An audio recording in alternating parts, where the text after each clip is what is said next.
오늘 저희가 읽은 사사기서 9장 30절에서 45절까지 말씀 이외에도 그 앞의 말씀들을 약간 함께 어우러서 오늘 말씀의 내용과 연관이 있기 때문에 그렇게 말씀을 전해드리겠습니다. 오늘 말씀의 제목은 하나님께 참 영광 돌리는 삶을 사는 성도가 되십다라는 제목으로 함께 말씀을 나누겠습니다.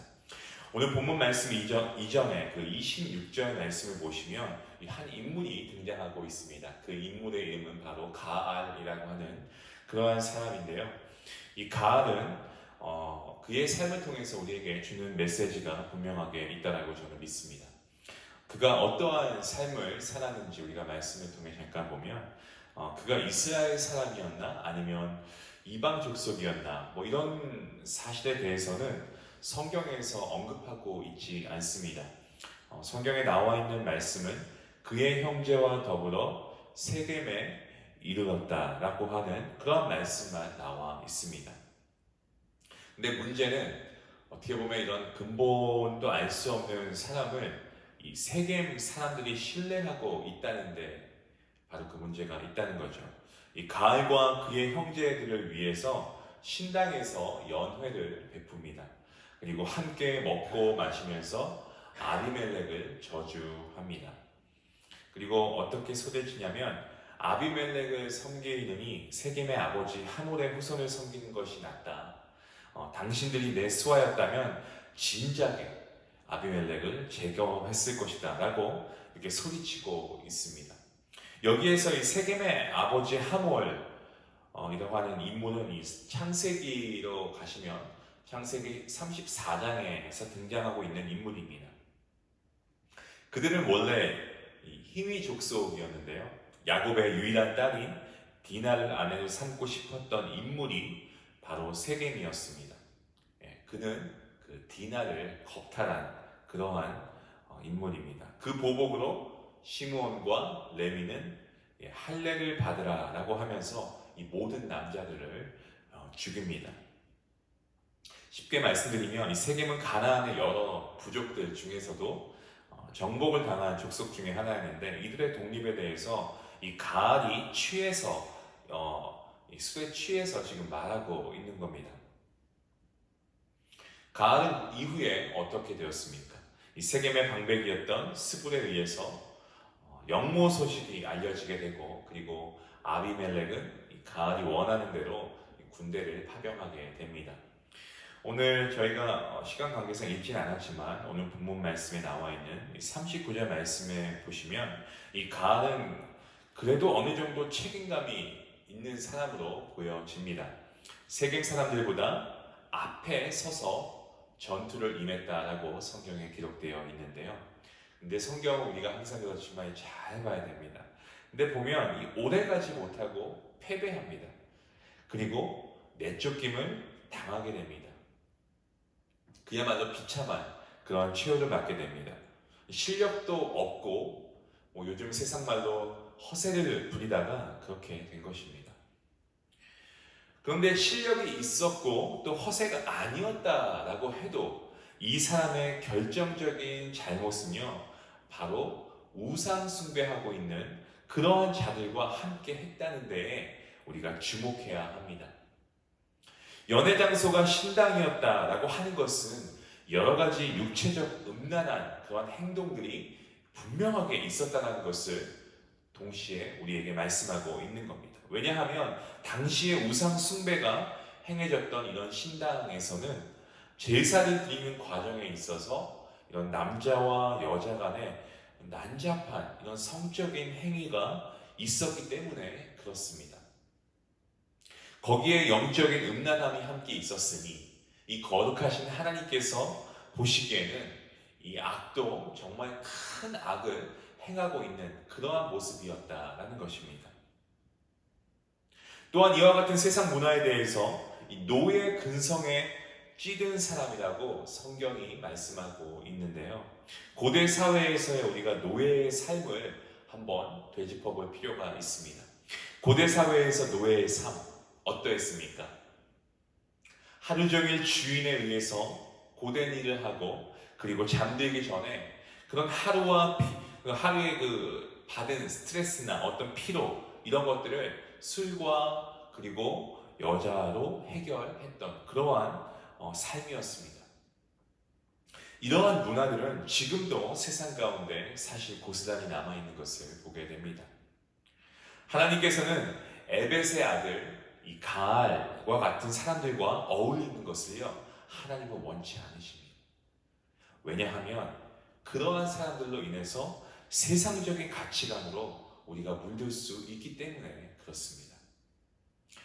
사랑하는 성도 여러분, 여러분들 주위에 혹시 가알과 같은 그러한 사람이 있지는 않으십니까? 아무리 그 사람과 가깝고 내가 오랫동안 알고 지냈고 뭐 경제적으로 아니면 사회적으로 나에게 정말 많은 도움을 준 사람이다 라고 해도 그런 사람들과 우리 성도들은요 좀 구별되어야 할 줄로 믿습니다. 그런 사람들을 우리가 가까이에서는 좀 안 될 것 같아요.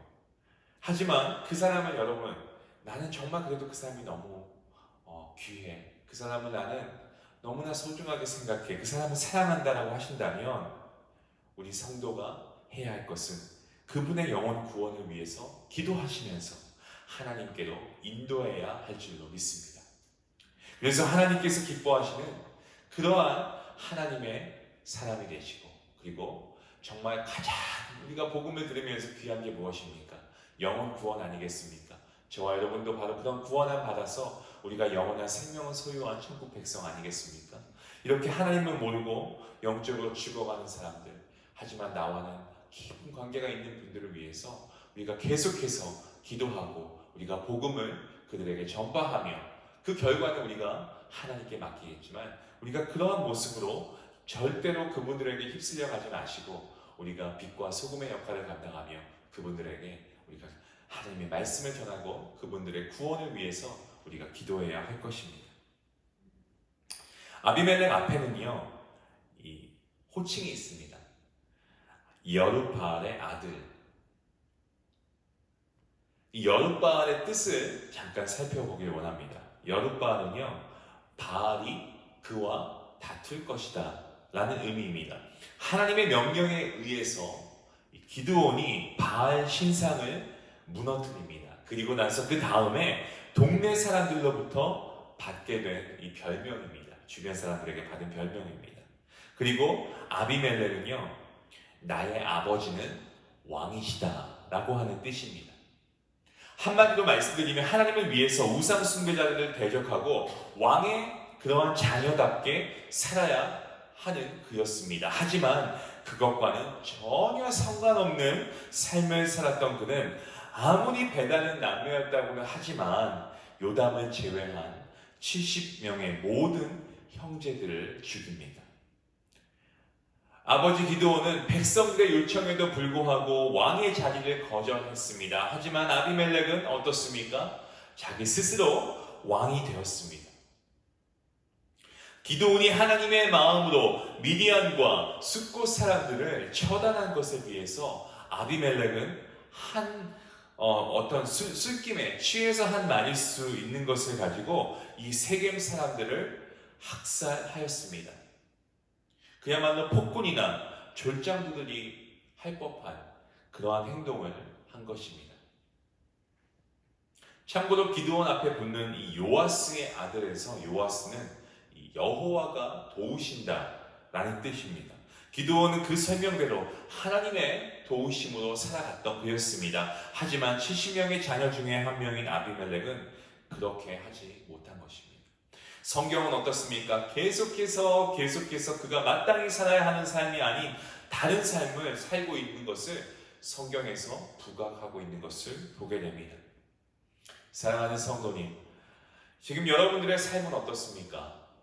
여러분들의 부모님들께서 지어주신 어떠한 이름이나 여러분들이 좋아하는 성경 인물이나 여러분들의 이름 앞에 애칭처럼 붙어서 이렇게 사용되길 원하는 혹시 그런 미사 여구가 있으십니까? 아니면 그런 어떤 호칭이나 어떤 그런 이름의 미사 여구대로 살아가고 계십니까? 저는 이런 질문을 한번 제 스스로에게 한번 해봤습니다. 사실 지금 제가 설교를 하고 있는 제 자신도 이런 질문을 드리는 것조차 좀 송구스럽고 부끄러운 마음이 있음을 고백합니다. 제 이름이 뭔지 혹시 아시나요? 아시겠죠? 예, 제가 이제 그 충은이라는 이름인데 제 이름의 한자의 의미는 이 가득할 충자의 은혜자 해서 은혜가 충만함이라는 뜻을 가지고 있습니다. 너무나 제 이름이지만 제 이름이 너무 좋습니다. 그리고 제 이름 앞에 이 붙길 원하는 미사 여구가 있어요.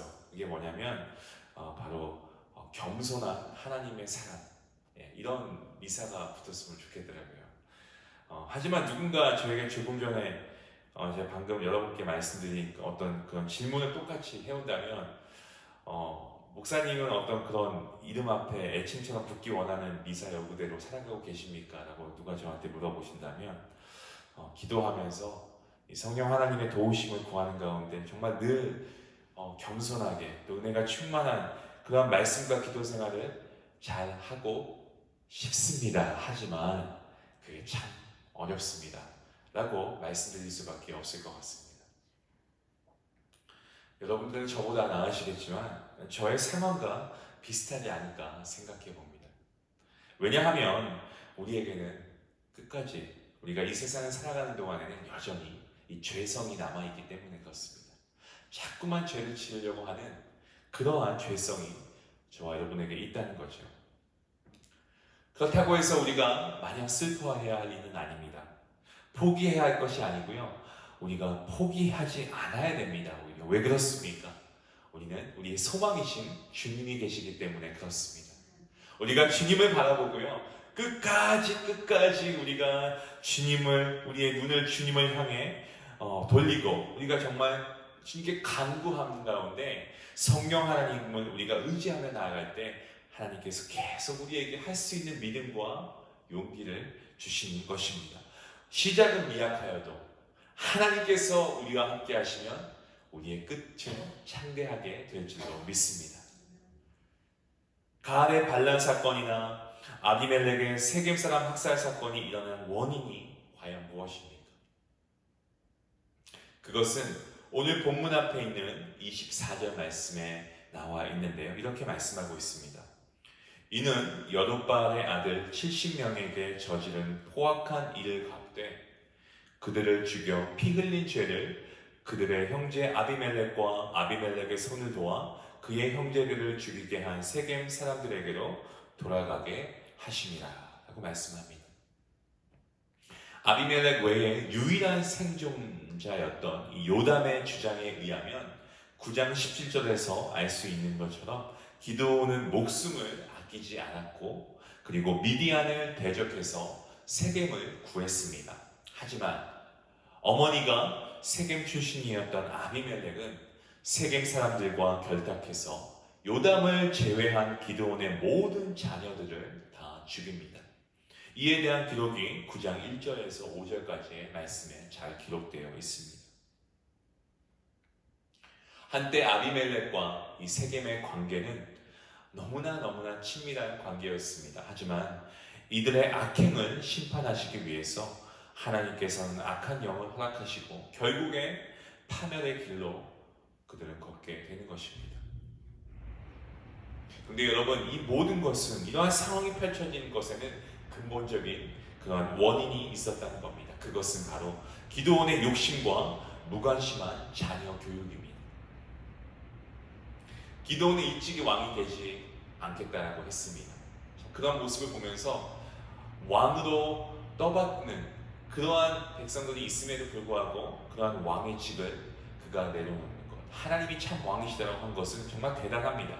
일찍이 그는 왕이 되지 않겠다고 했습니다. 이것만 보면 정말 기드온은 겸손의 어떤 대표적인 상징적인 인물이라고 할 수 있을 정도로 너무나 겸손한 사람처럼 보여집니다. 하지만 그 대신 부귀와 명예 그리고 여자를 택했습니다.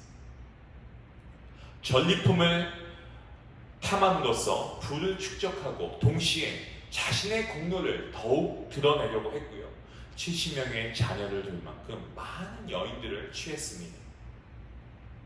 자기만 잘 먹고 유쾌하게 살면 된다는 그러한 이론이었습니다.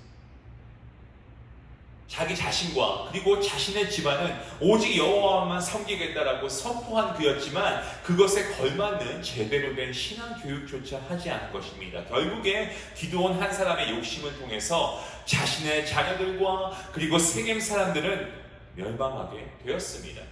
이런 것을 보게 되면 한 사람의 선택이 얼마나 중요한지 그리고 자녀 교육의 중요성에 대해서 우리가 분명하게 깨닫게 됩니다. 말씀을 마치겠습니다. 한 사람의 잘못된 선택 그리고 한 사람의 실수나 잘못 그것은 그 사람 하나만의 좋지 않은 결과로 끝나는 것이 아닙니다. 기드온의 잘못은요 자신의 집안을 결국 망하게 했고 온 이스라엘이 하나님을 떠나서 우상 숭배를 하는 이러한 어마어마한 죄악의 결과를 초래한 것을 우리가 알 수 있습니다. 에벳의 아들 가알은 세겜 사람들을 선동함으로써 그들을 망하게 했습니다. 세겜 사람들은 아비멜렉과 결탁해서 요담을 제외한 기드온의 모든 자녀를 죽였고 그 일로 인해서 그들 자신도 멸망당했습니다.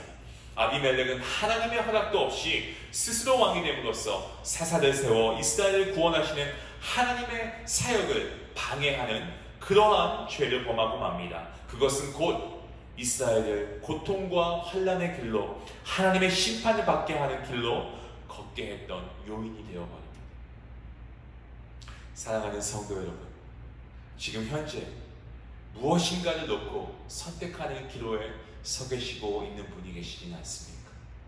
혹시라도 자신의 유익에 따라 선택하는 그러한 잘못을 하시지 않기를 원합니다.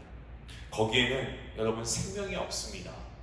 우리는 가장 먼저 바로 그 자리에서 우리의 아버지 되시는 하나님께 무릎 꿇고 기도해야 합니다.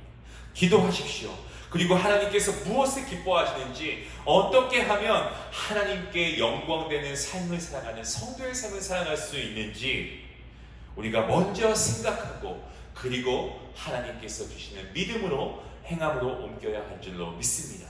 우리가 믿음의 선택을 해야 됩니다. 그리고 더 나아가서 그러한 선택 방법을 우리의 믿음의 자녀들에게도 잘 물려줘야 됩니다. 무엇을 하든지 간에 항상 하나님의 말씀대로 그리고 하나님께 먼저 구하고 하나님의 뜻을 구하는 그러한 자녀들이 될 수 있도록 우리가 모범이 되고 우리의 자녀들에게 그렇게 가르쳐야 합니다. 그렇게 해서 하나님과 정말 동행하는 삶, 하나님의 뜻을 늘 구하는 삶, 하나님의 영광을 위해 살아가는 삶, 이것이 우리의 삶, 또 우리 자녀의 삶 가운데 가장 중요한 이유가 되어야 할 것입니다. 그렇게 살아갈 때 하나님께서는 그분의 놀라운 역사를 우리 삶 가운데 이루시며 하나님의 뜻을 우리 삶 가운데 비추시고 우리가 그 믿음의 길을 순종하며 나아갈 때에 하나님께서 우리의 삶을 통해 영광 받으실 줄로 믿습니다.